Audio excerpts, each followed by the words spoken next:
Welcome to Sacrilegious Discourse. For this is what the Sovereign Lord says. Why do you need prophets to tell people who you are and what you want? If you can justify everything that the God of the Bible has done, then you can justify any of your behavior. A lot of this mentality is trickling into what is now mainstream right-wing Christianity. I am capable of empathy greater than this God of the Bible. This is a Bible that they tell kids. This is the good Lord. This is the good book.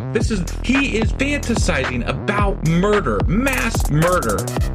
Head over to sacrilegiousdiscourse.com right now to find out how to leave us a review or support us on Patreon.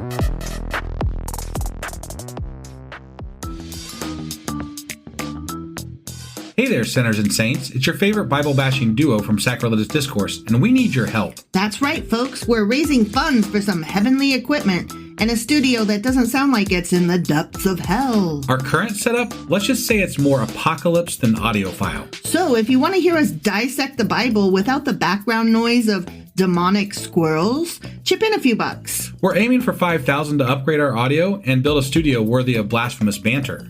Donate today and help us spread the good word of atheism. You can find a link right on our homepage, sacrilegiousdiscourse.com. Every dollar counts. Even if it's from your collection plate. Husband! Wife. Do you know what we're doing today? Well, I think we are doing a Q&A. Yeah. Okay. We were going to move on to chapter, 12? But then I was like, hold up. There's a lot. There's a lot. And you were asking me questions in chapter 11 that I was like, hang on. And I kind of knew stuff, but only because I'd seen notes. And I was like, we need to do a 9, 10, 11 Q&A. And then we'll do a 12, 13, 14 Q&A. And then we'll wrap up the book that way. Right. I do want to say we're probably going to be on a short break again. And we want to apologize for that. We've got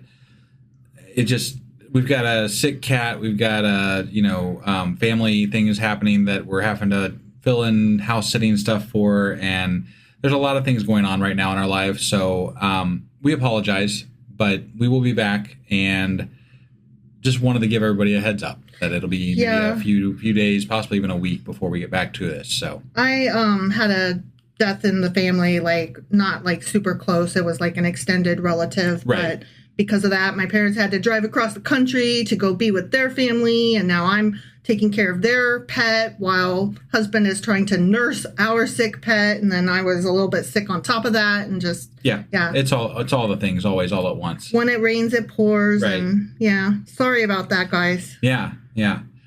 So anyway, we're getting into the Q&A for, Zechariah, chapters 9, 10, 11. Okay. All right. Are you ready to do this? I am. Let's do it. Okie dokie.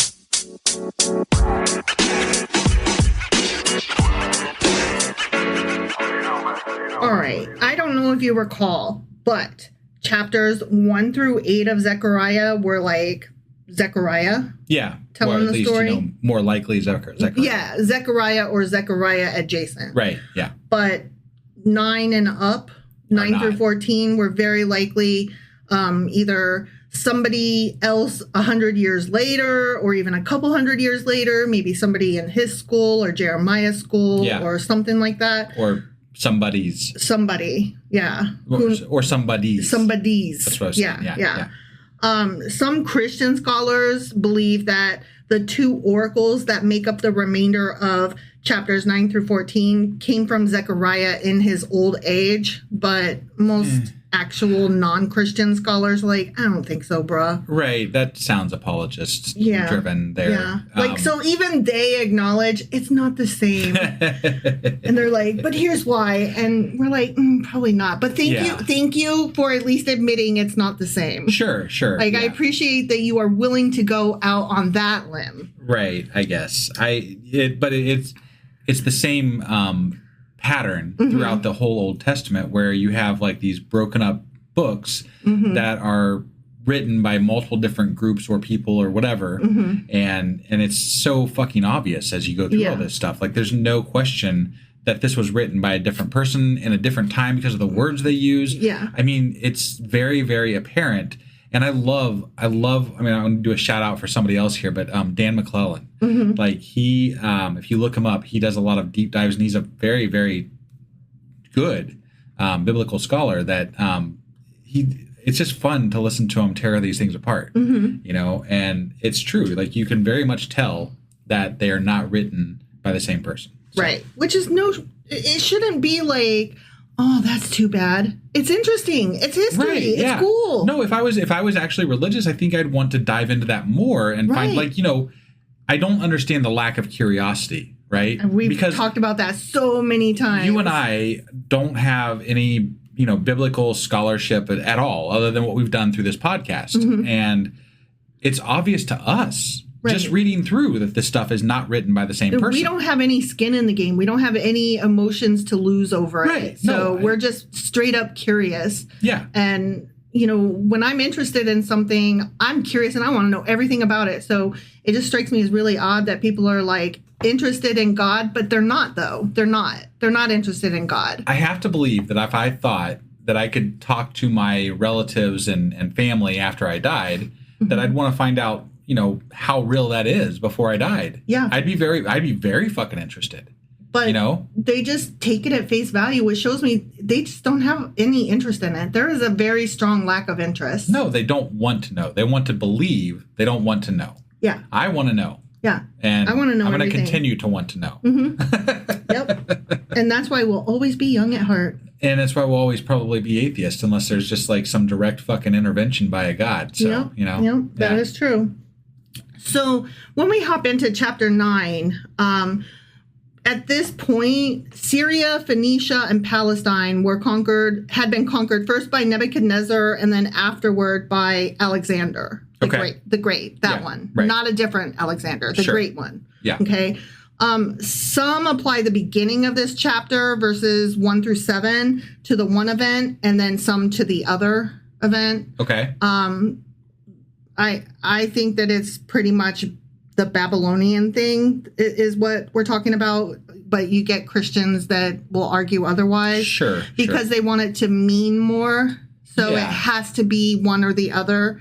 And I forget which one is more meaningful to them, but like whatever. Whichever one means that it was future telling and God had a hand in it, that's the one that they want it to be real bad. I'm hearing cherry picking, blah, blah, blah, blah, cherry picking. Yes. Yeah. So the cities mentioned in Zechariah chapter 9, verses 1 through 7, they do trace Alexander the Great's march through the Promised Land in 332 through 331 BCE. Okay. Yeah. And Alexander's campaign through this region occurred after the Battle of Issus in 333 and before the siege of Gaza in 332 BCE. Okay. So just to give you kind of a time period of when these things probably happened.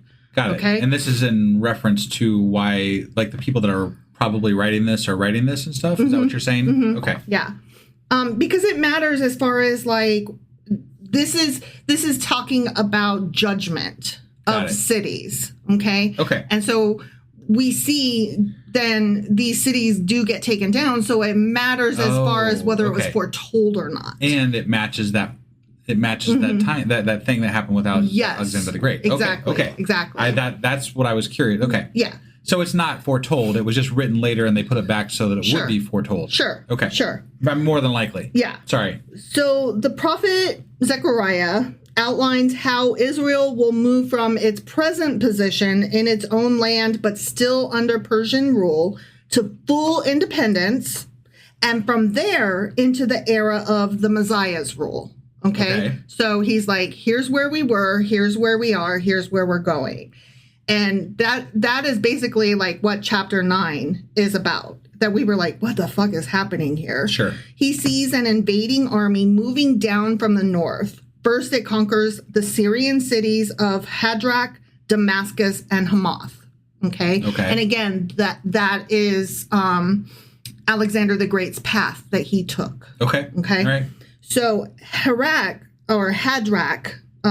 it's referred to as both depending on the translation. Sure. That's the valley of Damascus, or a place near to Damascus. And Alexander the Great gained possession of Damascus and took all its treasures, but it was without blood, and the city was betrayed to him. Sure. Okay. No, my understanding of Alexander the Great is that he was very much a diplomatic conqueror. I mean, not that he didn't kill people, but he did a lot of diplomacy as well. Yeah, so. he did. And he also tried really hard to use the people's own culture against them in order to conquer them.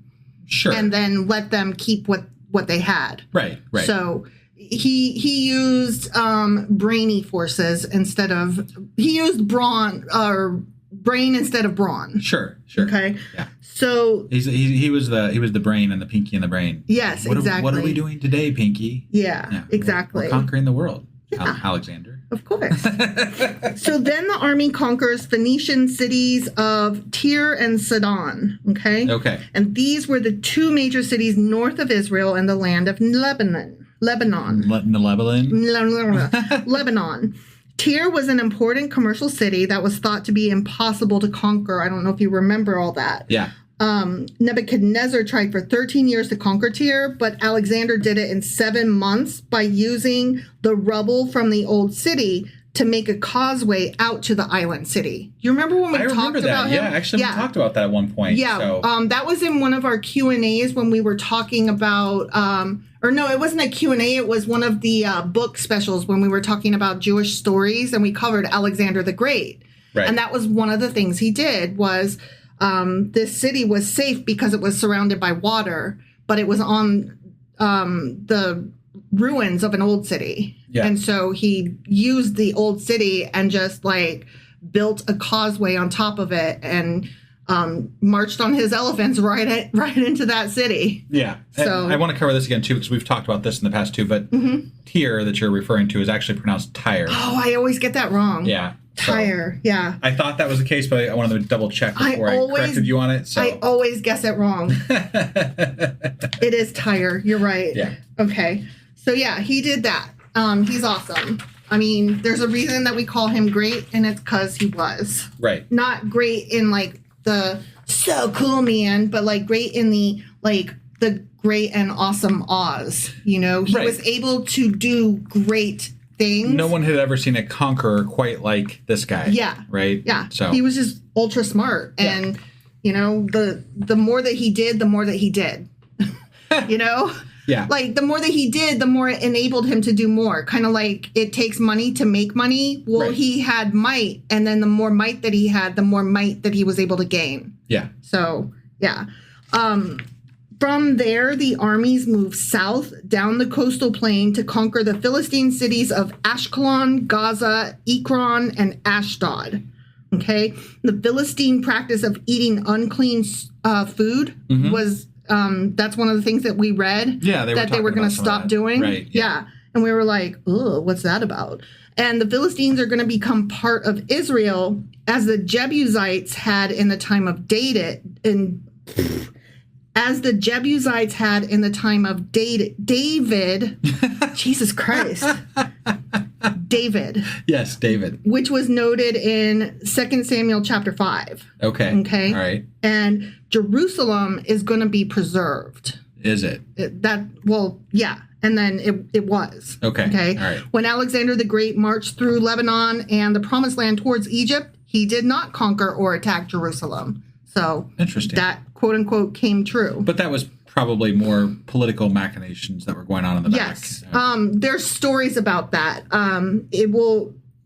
Although Jerusalem will come into the enemy's sphere of control, it will not be destroyed. There's stories about that we talked about when we talked about Alexander the Great, one of which is that on the one end, on the end of the Jews, that they were told by God to dress up in all white and to run out and meet him.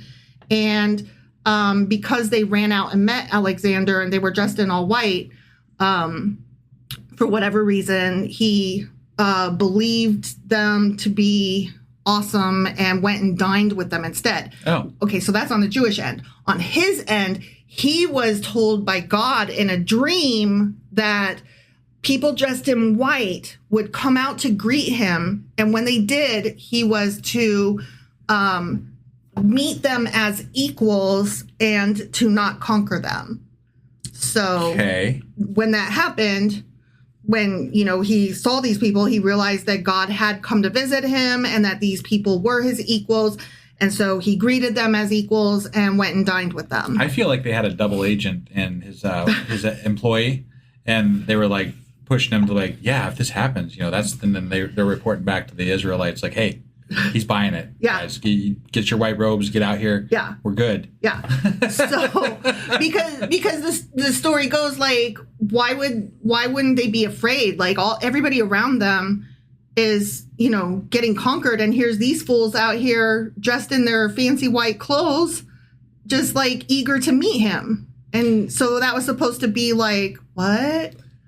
There's got to be. I mean, there's got to be more to that story. Oh, I'm sure. That and either history's not aware of, or that we're not aware of. That story may not even be true. That's right, a legend. Yeah, sure. Of why this, regardless of what it was, the city was spared. Mm-hmm. That is a legend as to why. I often wish that we had someone in our household, or just willing to do this for free with us. That's like a preeminent historical buff for this time period, because there's so much that I just have questions about, right? With regard to why this happened, what was this actually, what was going on here, what else was happening in the world, correlate, yeah. And as much as I've enjoyed going through this Bible with a fresh take, fresh eyes, not knowing anything about it. Now that we're getting deeper into it, I'm starting to want to know more of the context and more of the what's going on in the world, what's going on with these different groups, and what's causing these things to happen in reality. Because why did really Jerusalem get overlooked? Right. Why did really they not get conquered? Yeah, no, I mean this isn't like you know me, and like my second job that I would have been a history teacher. Absolutely. And I love history. So my first inclination is not to think that gods did this. It's that there's something that I'm not understanding about the full context of the historical references. Right. And maybe there were, dreams and things like that, because these are early humans that were prone to believe odd things because they didn't have as much science, they didn't have as much knowledge, right?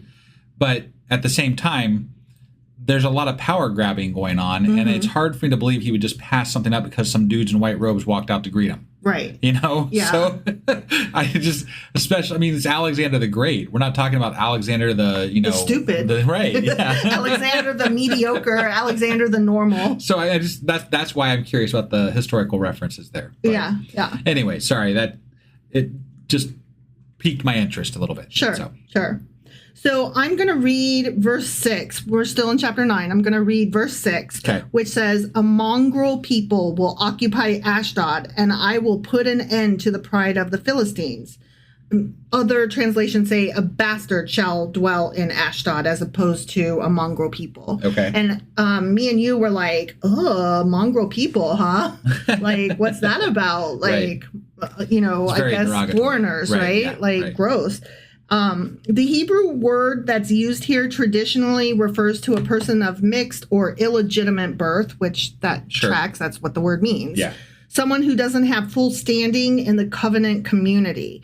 Though it's traditionally linked to illegitimacy, the term was also a legal category in post-exilic Judaism for people with uncertain or non-Israelite lineage. So it may not only insult the ruler's bloodline, but also cast them as covenant outsiders. Interesting. Unclean or excluded from worship. It's funny because there's certain sections of the Bible that we've been reading recently that they're saying we're going to bring people into the fold, right? But they still refer to people in very nationalistic and very racist tones, like in the Bible with regard to how they treat them. Yeah. It's like they will allow specific individuals, but still refer to the nationality as other. Right. Like, we will allow this person's wife and that person's husband and this our neighbor, our friend. And yes, we love welcoming in the one-on-ones. But that nationality as a whole over there, they are still other. They are still mongrels. They are still not us. But I just can't get past the idea that depending on how you're looking at this, right, you would think that all people are God's people, right? And that's the general consensus, I think, is people like to push it today, sort of. Right. You know? depending on the Christian, yeah. Right, yeah. But it does harken back to, though, that this God was very tribal, and it was only their plot of land. Yeah, he was a local God. Yes. Essentially. Yes. You know, when you get right down to the tribalistic aspect of this. So yeah, it was only one of many. Right. And this was only for these people of this particular piece of land. Yeah. So the word mongrel also invokes socio-political instability. The ruler of Ashdod is not just illegitimate, but unwanted, alien, and symbolic of divine humiliation. So, like, as God would say, gross. You know, we aren't just calling them gross. God is calling them gross. But again, to say that God created something, God created that person, right? According to these people. They're like, but not our God. That's their God over there in their little land. Well, but then you have to admit that there's other gods. And back then they did. Sure. But like, but we're reading this today from a lens where we don't, where, you know, the Jewish people and Christians don't accept that there's other gods, right? Sure. So if you're reading it the same way, that with that idea in mind, you have to accept the fact that this guy was created by God, and yet God finds him disgusting. Sure. Right? So like that's because he's not his chosen one. It's still weird. It's still weird. really weird. It is weird. And that's why it makes better sense to acknowledge that, but these people didn't believe in one God. They believed in their God of their land, and that everybody had their own God. And it was a fight of whose God is most powerful. Right. And I'm sorry, but I'm never, ever going to read this as the Jews and the Christians today would have me read it, which is one God. I'm not, because that's not the way it was written, and that's not the way these people that wrote it believed. Right. So, no.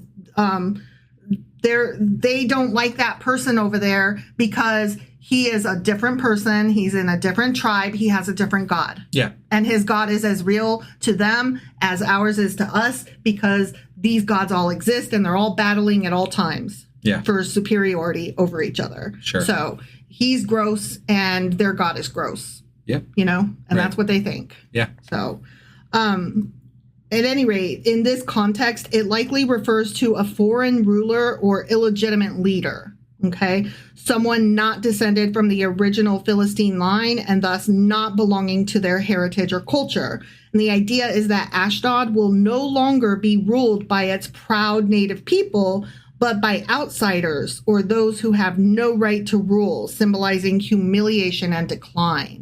So, I mean, we got all of that, but it's nice to have it like spelled out. Right. And so I have a note that this refers to the mythic conception of Alexander, which is a common tale in classical antiquity that we did not cover, that I found very interesting. Okay.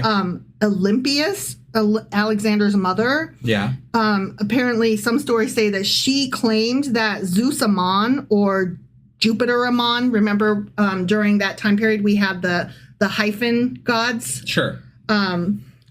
So, and it depends on whether we're talking about a deity that's blending Greek Zeus or Roman Jupiter with the Egyptian Amun. Okay. Okay. All right. Anyway, that this Zeus creature or Jupiter creature mixed with the Egyptian god visited her in the form of a serpent or a dragon and impregnated her with Alexander. Really? Yeah. Wow. And this story was used to deify Alexander, suggesting he was semi-divine, not merely human.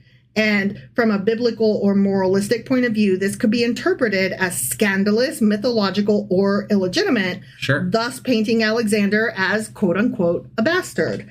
Not just in terms of birth status, but also in spiritual or political terms, someone who does not belong ruling the land. Interesting. Yeah. Yeah. So there was that story going around. Yeah. Yeah.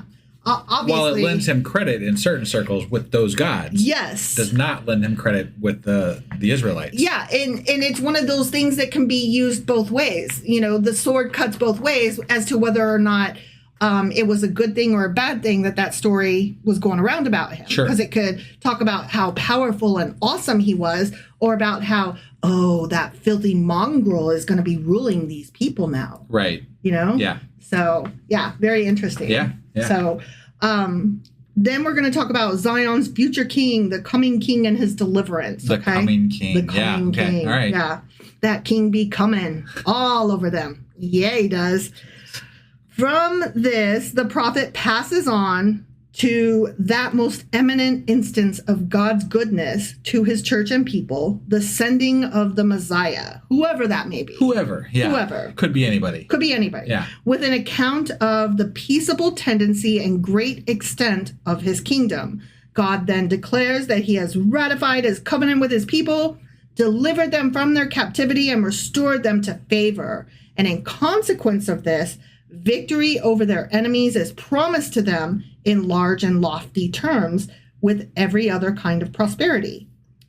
Okay? I think if I was a Jewish person, I think I would start having God write down actual written contracts, like that giant 20-foot scroll, and like signing the damn thing, because he makes all these promises that he doesn't seem to really keep over time, and it's just like, I decided I'm going to go ahead and break this one, you know? Yeah. And I'm like, dude, you can't just keep, like, you probably have more broken promises than Trump, dude. I know, it's so true. I mean, granted, you have more time, but, you know, still. You are a puny God. Just to use the Hulk's words again. Yes, right. So, okay, a lowly king is going to come into Jerusalem, the strength and the authority of the Messiah's reign, okay? History records that an invasion such as the above took place when Alexander's army swept through the region, conquering many of Israel's former enemies, including its current master, Persia. Okay. Although Alexander took control of Jerusalem, he did not destroy it. Okay, so Greek rule may spread over Palestine, but eventually it will be overthrown. God's king will then reign in Jerusalem, though not as a warlike conqueror. He will enter the city in quiet yet royal dignity and establish a worldwide reign of peace. So I like how they kind of gloss over the fact that they did have Alexander the Great take over their area. Mm-hmm. And they're not being ruled by a mongrel king, but these other areas are. Yeah. Like, they're like, well, it's different for us. It doesn't count for us. Because we had white robes. Because he didn't knock our buildings down. Right. We let him in and had dinner with him. Right. Yeah. So therefore, we'll fix this. It's just, we got to fix it, you know? He's a nice guy. We don't want him ruling us. But it's only temporary. But now we're in prophecy land. Okay? Yeah. So verse 9 is prophecy. Okay? Rejoice greatly, daughter Zion. Shout, daughter Jerusalem. See, your king comes to you, righteous and victorious, lowly and riding on a donkey, on a colt, the foal of a donkey. Okay? Yeah. And so you question whether that was a Jesus reference, or, well, whether it's taken as a Jesus reference. And it is. It very much is. It very much is. But we're not talking about that because we're not there yet. Okay. No, I gotcha. But I wanted to point it out because there was some question about it at the time when we went over it. So no, you're right. You're right, and that's why I'm reading this. Right. Okay. Yeah. So the this Messiah king is lowly, but that is not indicated by the animal he rode on. He doesn't ride the triumphant stallion of a conquering general, but the customary mount for royalty coming in peace. This was quite a contrast to the conqueror Alexander the Great. The image of a king riding a donkey is not about humility per se, but about non-militarism. In ancient Near Eastern tradition, donkeys were mounts of peace or civil travel, and horses were for war. Okay. So this verse may reflect a longing for leadership that doesn't rely on violence and is a rebuke of imperial styles of domination. But is it possible? And I'm just curious because, we're talking about quote-unquote prophecies here, right? Mm-hmm. And we already talked about how the Israelites went out with white robes to greet Alexander the Great and all that kind of stuff, right? Mm-hmm.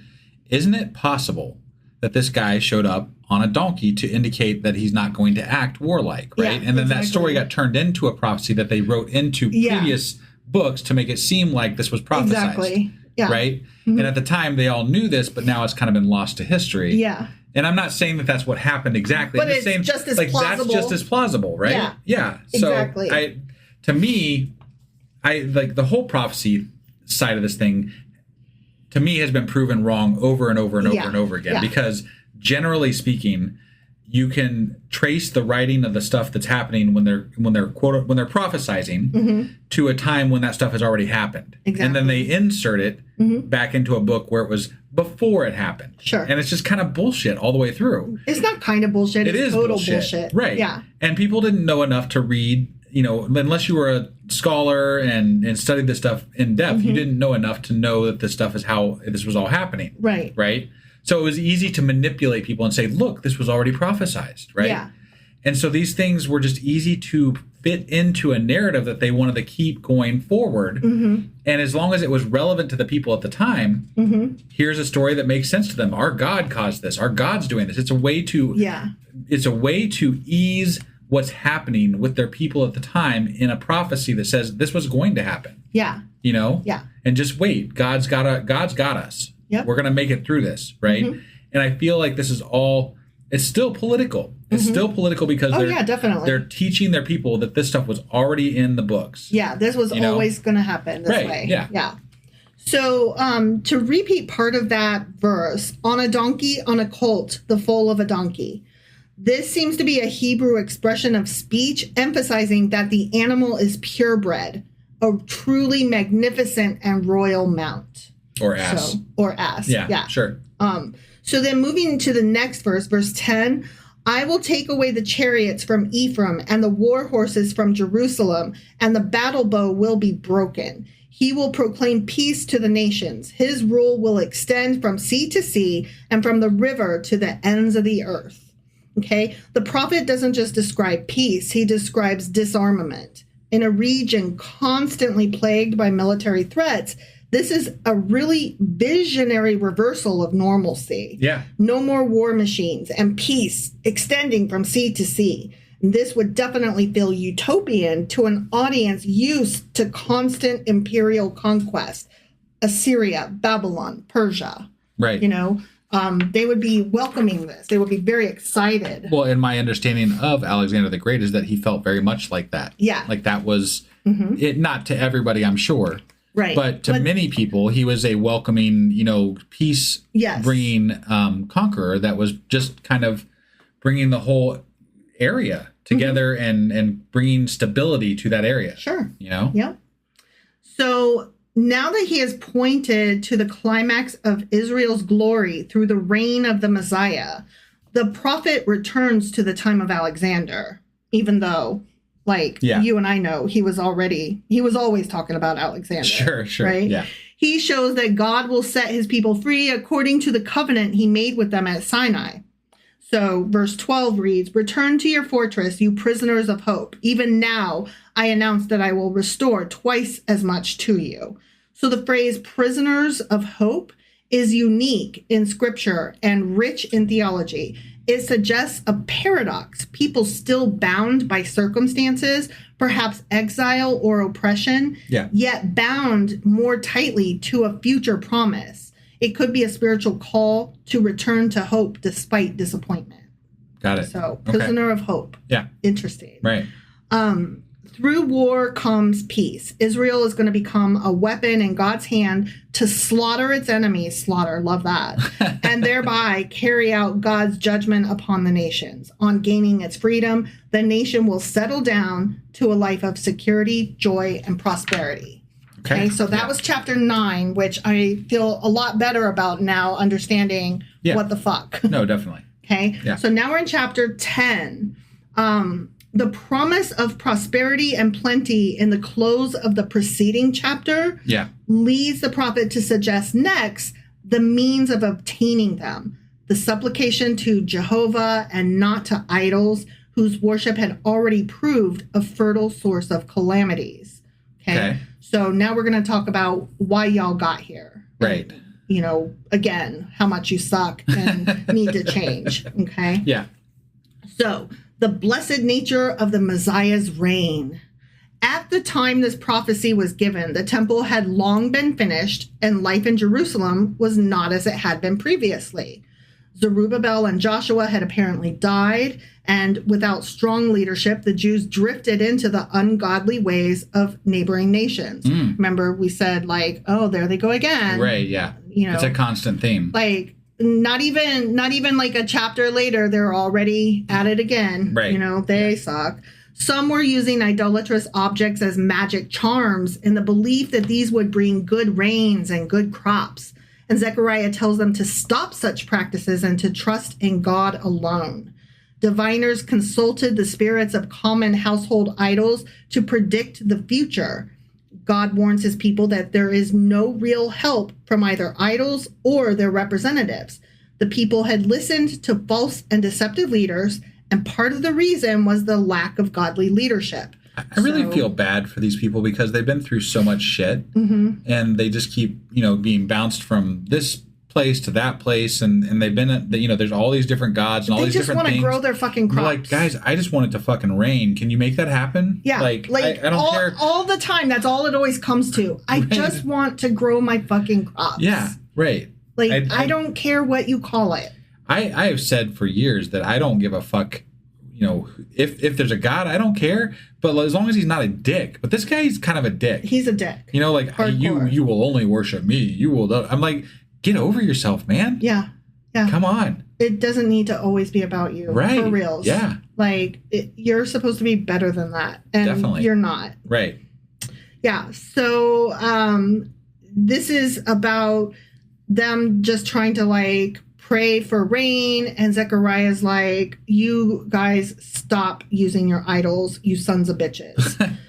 Diviners consulted the spirits of common household idols to predict the future. Is it going to rain tomorrow? What about Friday? Right. What about next week? Yeah, maybe next month? When are we getting rain? It's too bad they didn't have Doppler radar back then, It's true. Yeah. God warns his people that there is no real help from either idols or their representatives. Yeah. The people had listened to false and deceptive leaders, and part of the reason was the lack of godly leadership. So he's like really getting onto the leadership in this chapter, less than the people. Okay? Sure, but it still affects the people. No, yeah, but he's less mad at the people than he is the leaders here. Right. Some people think that the idols and diviners were those of the Seleucid Greeks. Okay. I forget how to pronounce that word because it's really hard. But the Greeks. Because the Greeks are coming in around this time. Yeah.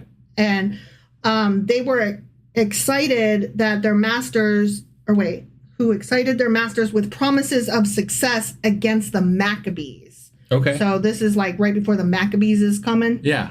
And so the Greeks are like, hey, we have some great gods and this is cool. Why don't you pray to our gods? Right. They might bring you some rain or whatever. Yeah. So verse 1 of chapter 10 reads, ask the Lord for rain in the springtime. It is the Lord who sends the thunderstorms. He gives showers of rain to all people and plants of the field to everyone. Now that's our interpretation, our translation. There's other translations that say, ask the Lord for rain in the after season. Okay. And remember how there's like different seasons of rain, and there's like first rain and later rain or something like that. Sure. And it just means springtime. So that's why ours says spring. Okay. Right. The other season would be fall, I believe. Got it.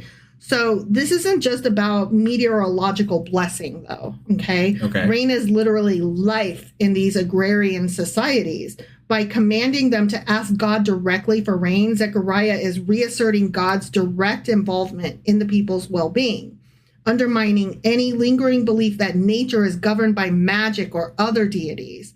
And in because referencing God's not magic, Yeah, exactly. And in referencing the spring rain, or in other translations, the latter rain, which was crucial for the final stages of crop growth, he was symbolizing not just material sustenance, but spiritual revival as well. So he's like not just talking about the crops growing in the spring, but like people renewing their faith this spring. So back then, people's faith was dependent on whether or not their crops were able to grow and whatnot. And today, people's faith are dependent on whether they can find their keys or not. Yeah. Okay. Or whether their cat's water fountains work. Right. Yeah. You know? Exactly. Yeah. That kind of thing. Right. Yeah.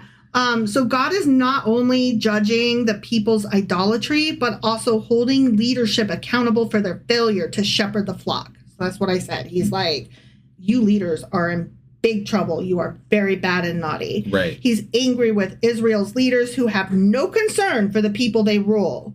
So God will replace them with strong, stable, dependable leaders who in God's strength will overthrow the ruling power. Got it. Or so the prophecy says. Okay? Yeah. Yeah. So the rest of the chapter, like the preceding one, promises to the Jews a restoration to their own land under rulers and governors, victory over their enemies, and much increase and prosperity.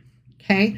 And this is a manner so miraculous. He does this in a manner that is so miraculous that it is described by allusions to the deliverance from Egypt.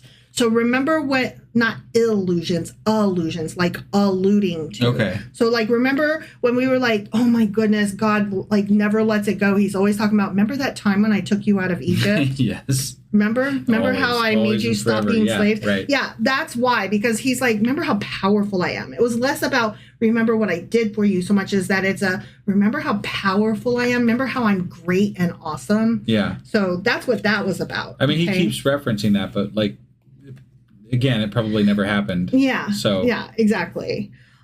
Jews who are still scattered throughout the lands supposedly are going to be returning to their homeland where they will live in confidence and joy under God's protection. Okay, so Israel's going to be strengthened. And this is a symbolic weight in naming both Judah and Ephraim. Judah represents the southern kingdom, which returned from exile, while Ephraim symbolizes the northern tribes largely dispersed and quote-unquote lost after Assyria. The promise here isn't just about geographic return, but also about national reunification, something that hadn't been the case since the divided kingdom post-Solomon. Right. That's pretty radical in a post-exilic context. Sure. I mean, it's still radical today. Right. You know? Yeah. This seems to envision a future where both northern and southern kingdoms are fully restored, reversing centuries of division. Okay. Centuries. Like, you could say that today. Centuries of division. Right. You know? Yep. 2 millennia of division. Because isn't, like, 1,000 years is a millennia, right? Yes. Yeah. Okay. So Israel is going to gather into the land from across the earth, okay? Supposedly, right. You know? The movement of people to the promised land will be like the migration from Egypt to Canaan in the time of Moses. Okay. Okay. That's what he's saying. There's going to be a great migration. So what I'm hearing is it's going to take 40 years? Something not like that. Yeah. In response to God's grace, his people will worship and obey him. So I'm going to read verse 10, okay? Yeah. I will bring them back from Egypt and gather them from Assyria. I will bring them to Gilead and Lebanon, and there will not be room enough for them. Remember, we were laughing because we were like, then you measured badly. Right. Yeah. Egypt and Assyria here aren't necessarily literal. They may represent symbolic poles of exile.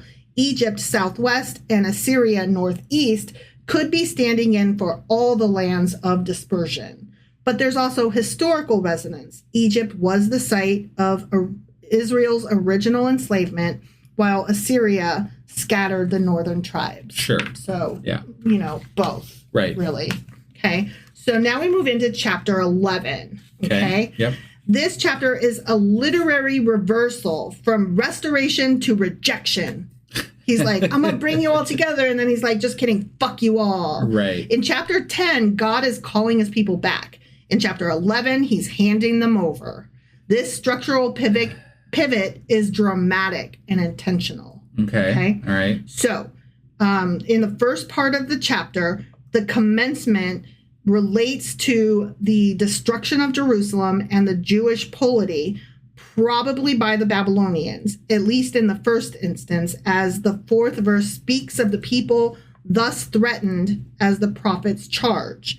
The prophet then gives an account of the manner in which he discharged his office and the little value that was put on his labors. And this he does by symbolic actions, a common mode of instruction with the ancient prophets.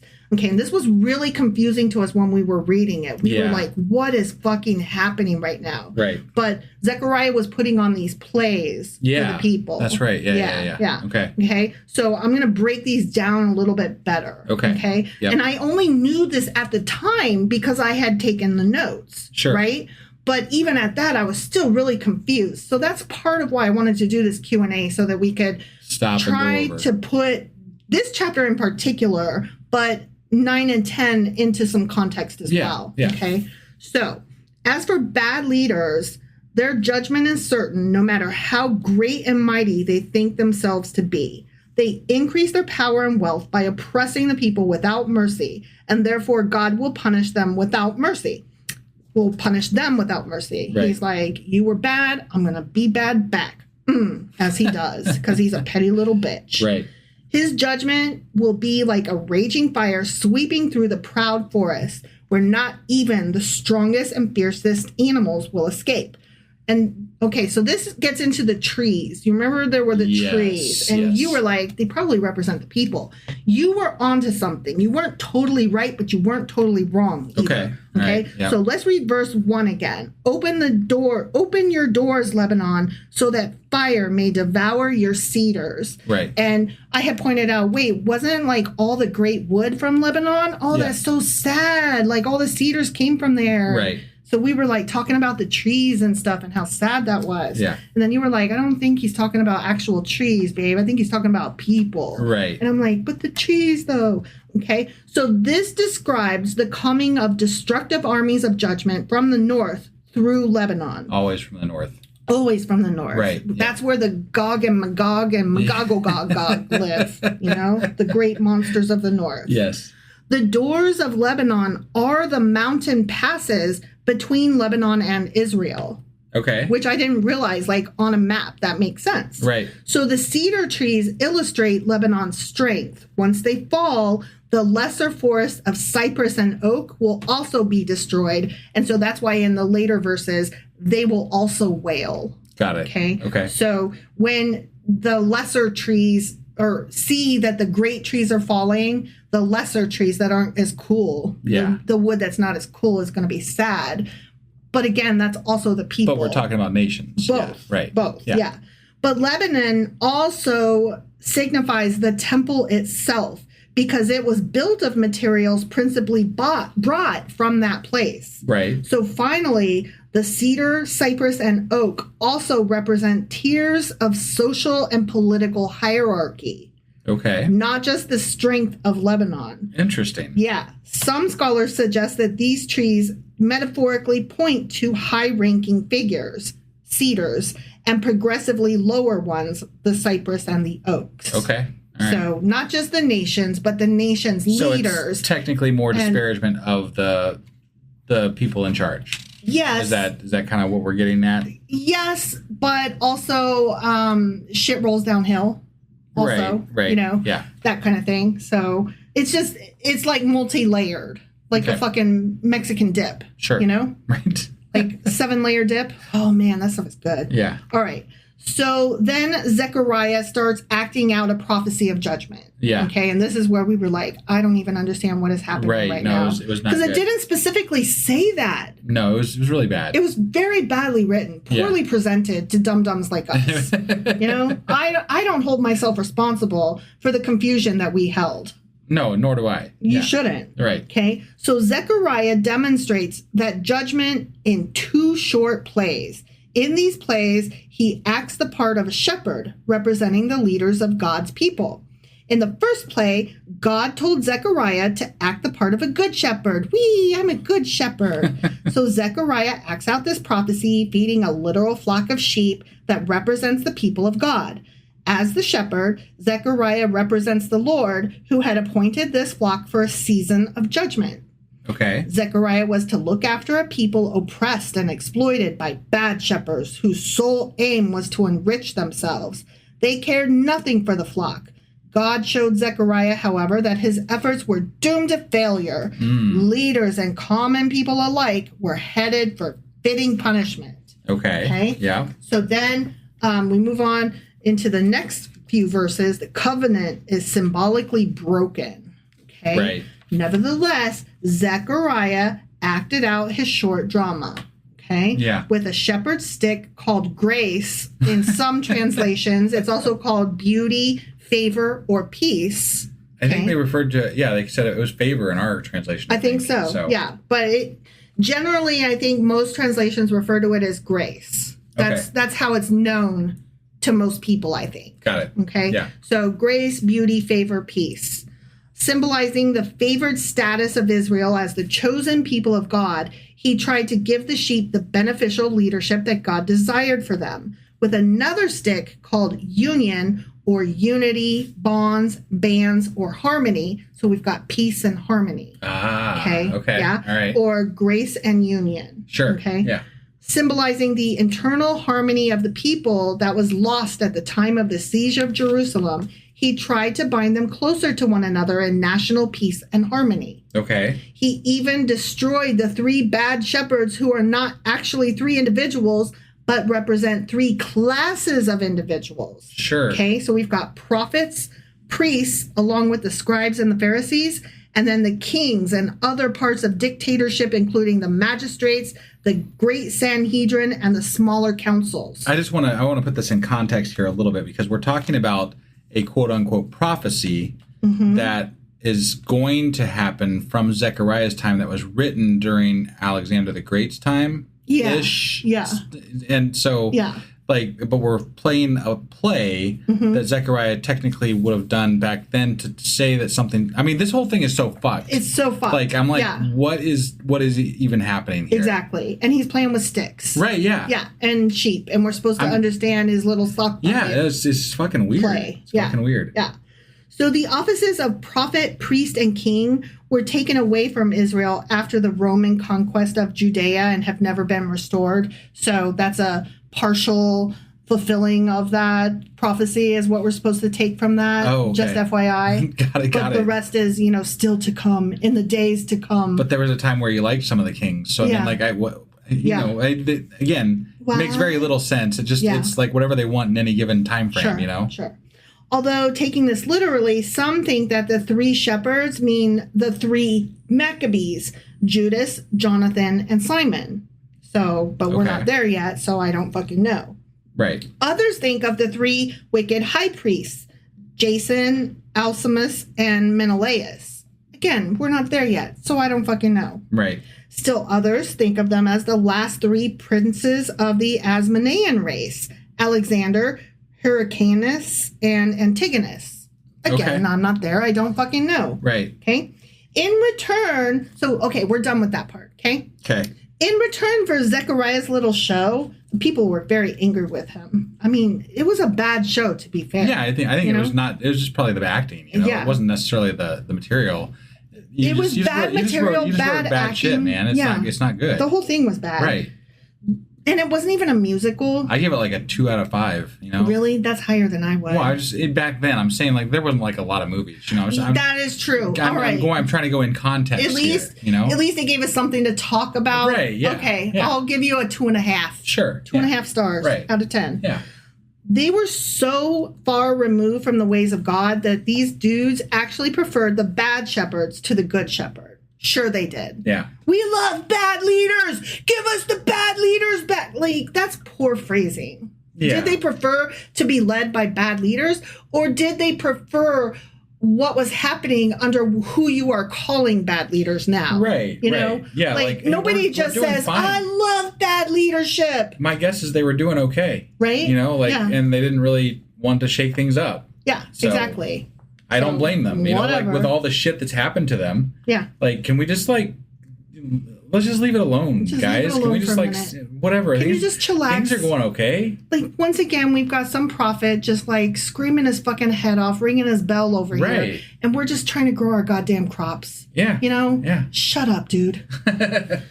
Zechariah, therefore, broke his 2 sticks because they're like, fuck you, stop, you're gross, you're telling us a dumb story and we don't like it. Yeah. Okay? Mm-hmm. We prefer the bad leader to you. Sure. Whatever. So Zechariah therefore broke his 2 sticks to show the people that he would no longer be their shepherd And in bringing judgment by letting the dying die, God merely took away his hand of protection.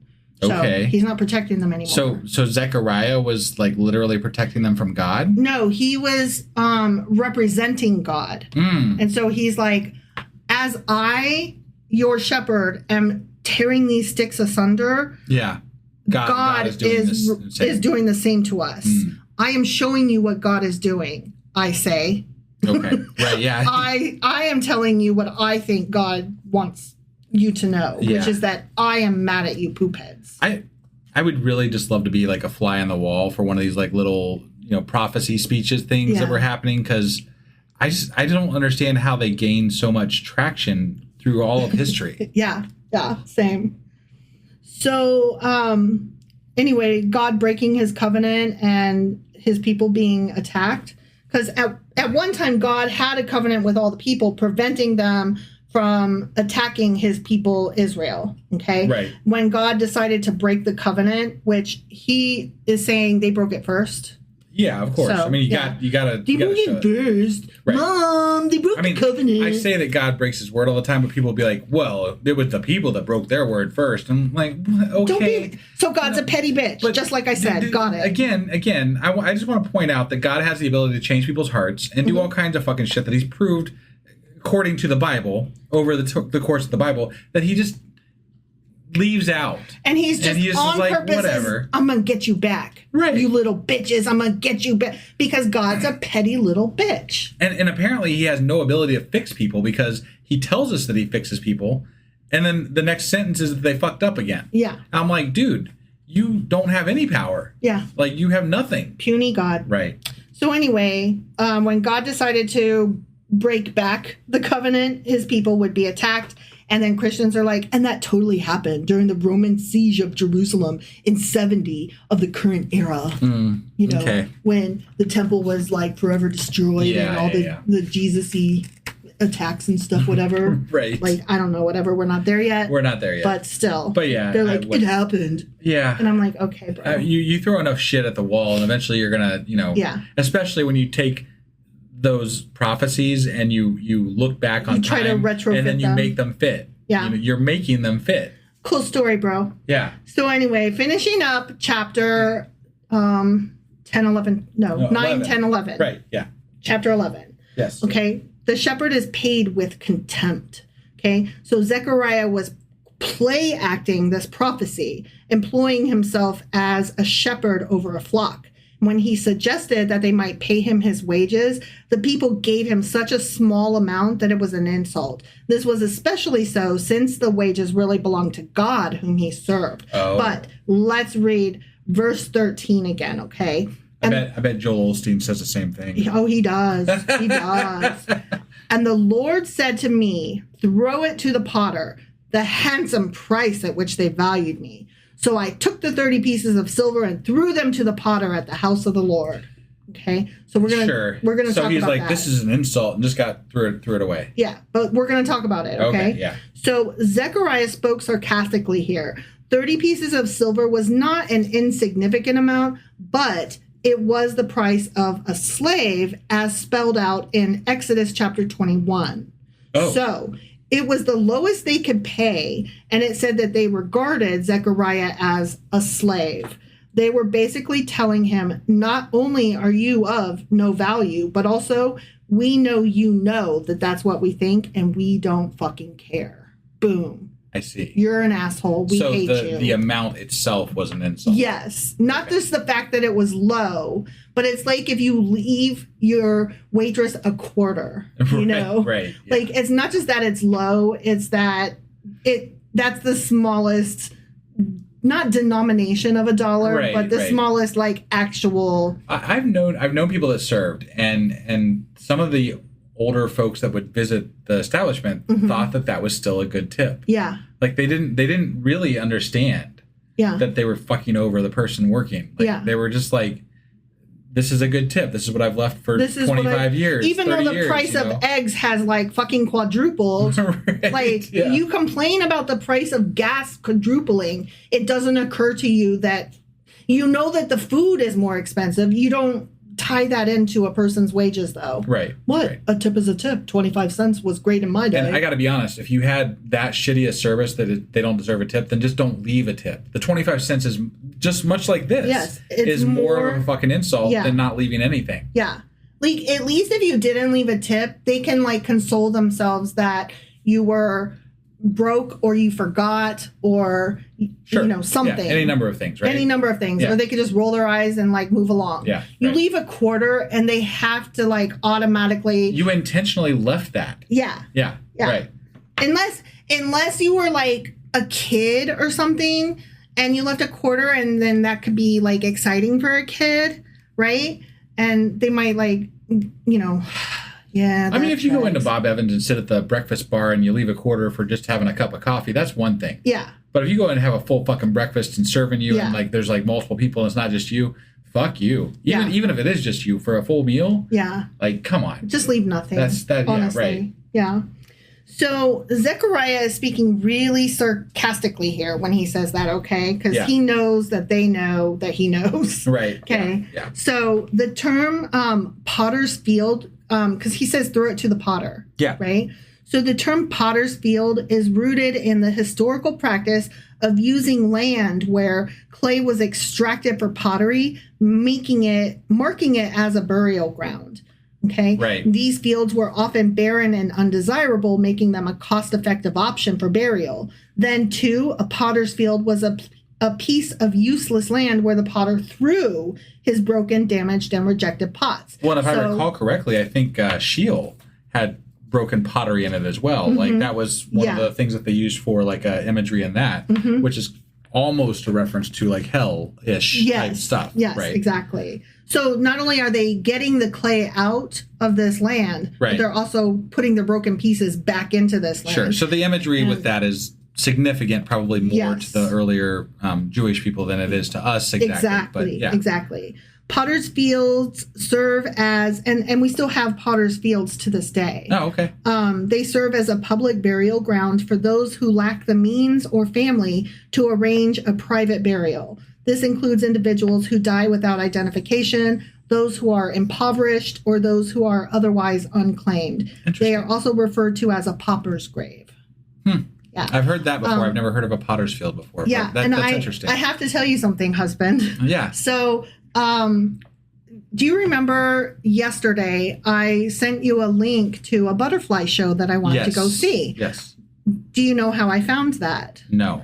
I was looking up, are there potter's fields near us? Oh. And what came up is that there was a potter's field in Cincinnati that was moved at some time and is now being overrun by weeds and stuff. And so the city of Cincinnati is asking for help in respecting the graves of these unmarked people, unnamed people. Yeah.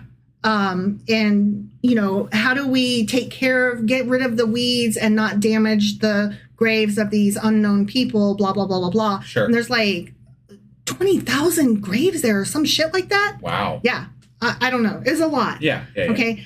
And anyway, so through that, I was on the city of Cincinnati's park website. Yeah. And they have this really cool, this is totally off topic now, but I was looking for the potter's field near us. Yeah. Okay. And there was one in Cincinnati and it was moved and now they're looking for help with it. Sure. And so I'm on that website and I see that they have an event down in Cincinnati called Gothica Botanica. And I'm like, what the fuck is that? And it's a fucking butterfly show, but done like seriously done up in Gothic stuff, like Gothic architecture and coloring and aesthetic. And it's an event that you can go to, and it's a butterfly house, and you only get to spend like 45 minutes with the butterflies in there, but it's all like dark and moody. Right. And it's like $10 a person. And I'm like, oh, your next day off, we are fucking going to that. So thank you, Potter's Field, for leading me to Gothica Botanica. Yeah, right. And, you know, a fun thing to do with my family. For sure. Okay. So anyway, Pauper's grave. Something something I would like to talk about probably on one of our specials at some point is our significance placed on grave markers and grave sites, right? Yeah, because it makes no sense to me. It makes no sense either religiously or scientifically. Right. Well, I mean, I'm sure at this point we have more dead than we have alive for sure, right? So it's whatever. I've always been we're going to run out of room, and we can't care for all of them. So like, I've always been disturbed by graveyards for this exact reason. Like, and I'm talking going back to childhood. Yeah. I've been disturbed by graves. Sure. I don't understand. Well, I think that's one of those things. Like, we had when I was younger, we lived in a small town. We played a thing called Ghost in the Graveyard, and it was like, there was always this like significance placed on graveyards that was extra worldly at some level. Well, right? that's really funny. I read something called I can't remember what it's called, but it said that your respect for the dead will show in whether you refer to them as a graveyard or a cemetery. When you're playing around in it and you're running around, it's a graveyard. But if you're visiting somebody that you care about, it's very important and momentous. We're going to visit them at the cemetery. Interesting. Yeah. That's one of those like how the euphemism choice of word matters. Right. Where's the dead body buried?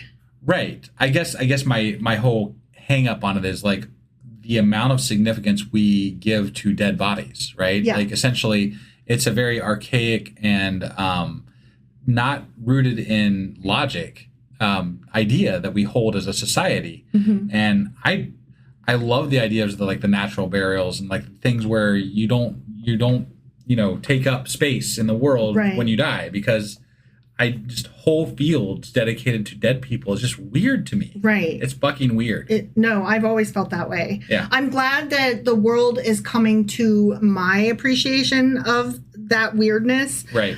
Because I was the weird one when I was a kid for being weirded out by dead. Like, people were like, but that's where your relatives are buried. And I was like, I don't really know my relatives, so I don't have a lot of emotional significance to that. It's not like visiting their gravestone, because of like emotional ties to that person is significant. But maybe, if we look at it another way, visiting a place where you had a great time together is also an emotional tie to that person, right? Or maybe like going through a ritual that you shared with them. Maybe you guys always went to lunch at a Chinese food place. I like that idea better because it's actually a remembrance of them as opposed to the thought of they're dead and right here. Yeah, exactly. To me, the remembrance is more important than the... Why does it got to be tied to where their bones are? Right. That's what I don't get. Yeah. Like, and if it does, why does it? I don't know. Whatever. I mean, you just burn me up so I don't come back as a zombie. I know you're scared to death of zombies. I'm scared I don't of want to be the zombies. zombie that kills you. Right? So yeah, I don't want to be a zombie, and I don't want zombies to kill me. Right. Yeah. So I'm like,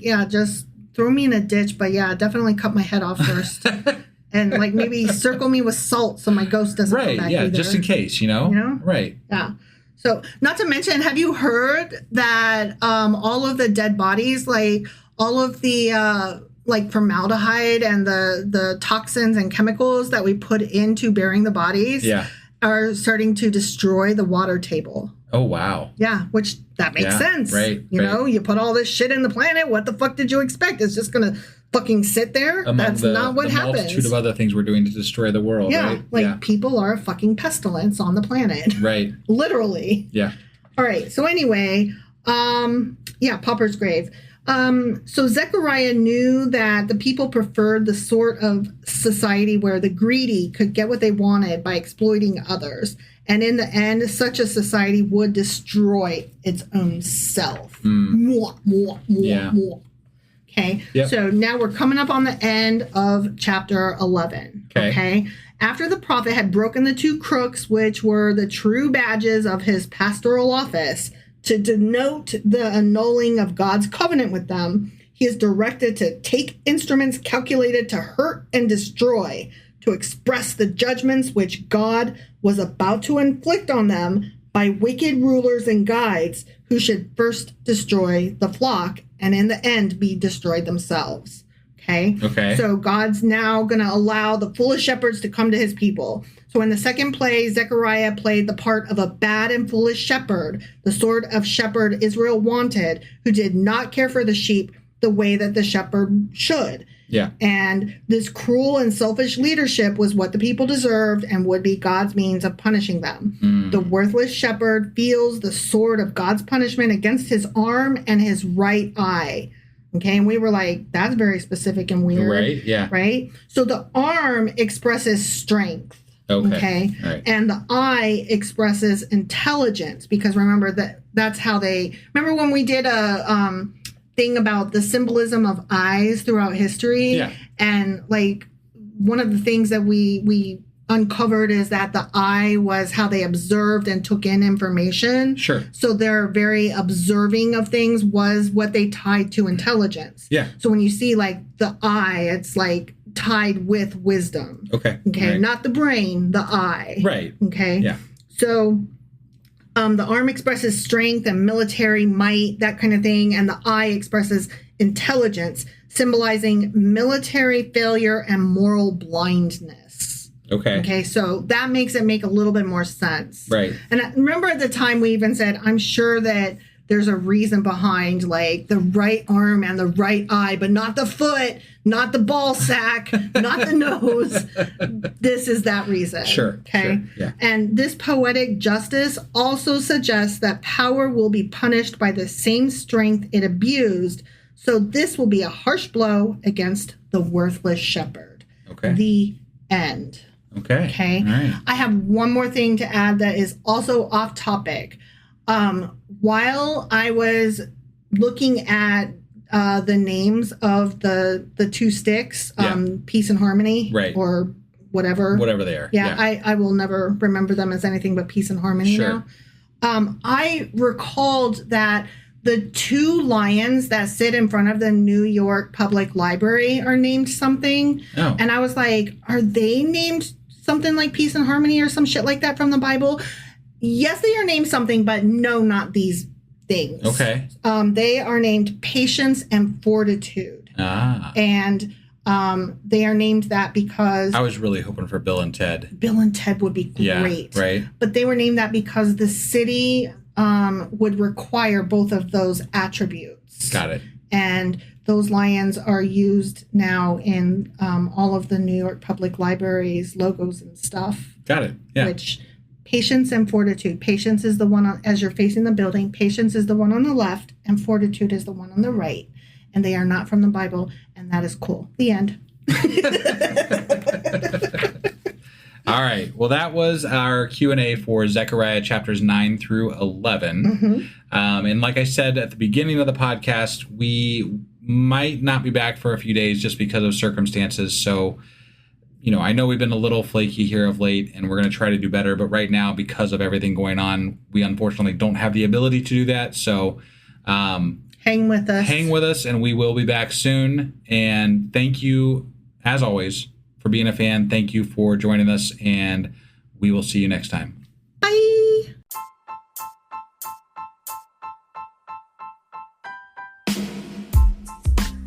Hey, wife, I guess that's the end?